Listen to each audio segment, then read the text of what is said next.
Jornal The New York Times revelou que o governo dos Estados Unidos recebeu informações de que integrantes do governo da Ucrânia foram responsáveis pelo atentado que matou a jornalista russa Daria Dugina em agosto. Vamos ao vivo até os Estados Unidos com a Raquel Krahenbuhl. A Raquel tem detalhes em relação a essa situação. Te pergunto, Raquel, por favor, se o governo americano confirma essa informação relacionada, portanto, à morte dessa russa. Bem-vinda e boa tarde. Oi, Trali, obrigada. Boa tarde a você e a todos. Trali, eu estou em contato aqui com a Casa Branca, tentei falar com várias fontes, mas por enquanto elas se recusam a comentar sobre esse assunto, não querem comentar. Até agora, a gente lembra, a Casa Branca vinha repetindo a negação da Ucrânia no envolvimento do assassinato de Daria Dugina, filha de um aliado importante de Vladimir Putin, ali perto da capital Moscou.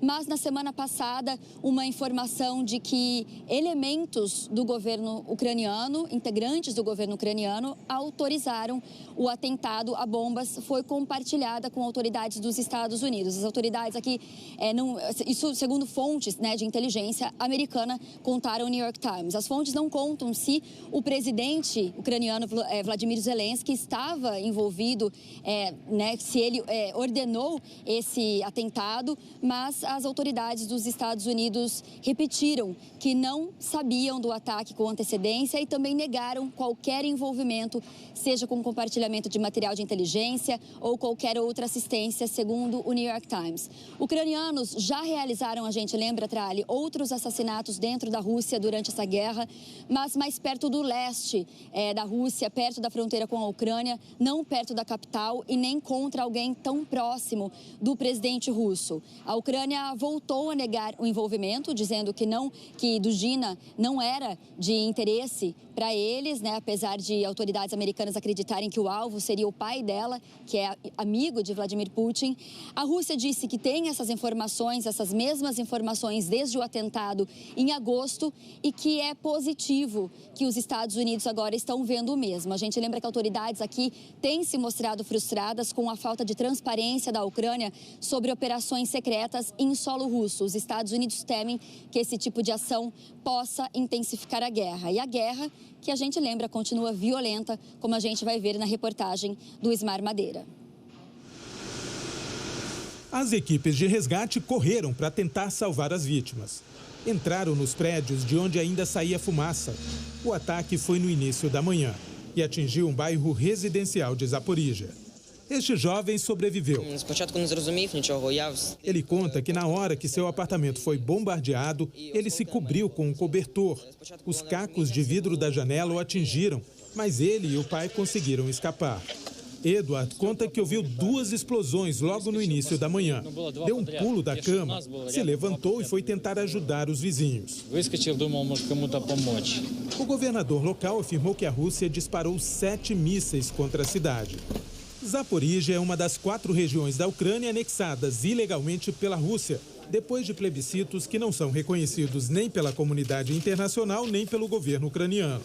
É onde fica a maior usina nuclear da Europa, que está na linha de fogo. O diretor-geral da Agência Internacional de Energia Nuclear da ONU estava em Kiev no momento dos ataques a Zaporíjia. Rafael Grossi pretende avançar nas negociações para a criação de uma zona de segurança em torno da usina. A preocupação com a possibilidade de um acidente nuclear aumentou desde a tomada completa das instalações pela Rússia. A invasão russa é o assunto de um encontro de líderes europeus hoje em Praga. O primeiro-ministro alemão Olaf Scholz disse que quem está na reunião sabe que o ataque russo à Ucrânia é uma violação brutal da segurança e da paz que havia na Europa nas últimas décadas. E que por isso é importante não aceitar os plebiscitos, muito menos a anexação de territórios invadidos. Em Moscou, a porta-voz do Ministério de Relações Exteriores, Maria Zakharova, disse que a Rússia está totalmente comprometida em evitar uma guerra nuclear e atacou o Ocidente. Nós não pretendemos participar desse discurso que aumenta a retórica nuclear. São os países da OTAN que estão fazendo isso. Já o presidente ucraniano Volodymyr Zelensky voltou a acusar Vladimir Putin de usar a usina para fazer chantagem com ameaças nucleares.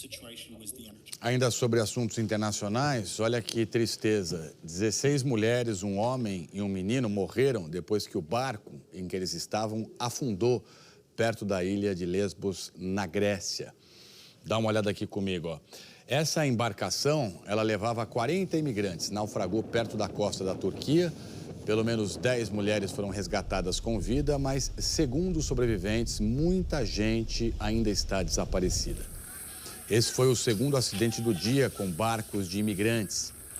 Mais cedo, equipes de socorro resgataram outros 80 imigrantes na ilha de Cítera, também na Grécia. O barco deles virou depois de bater nos rochedos. Guarda costeira usou cordas, boias salva-vidas para puxar as pessoas para um lugar seguro. E os resgatados disseram que 15 pessoas ainda não tinham sido encontradas. E nos dois casos, os trabalhos de buscas ainda não terminaram.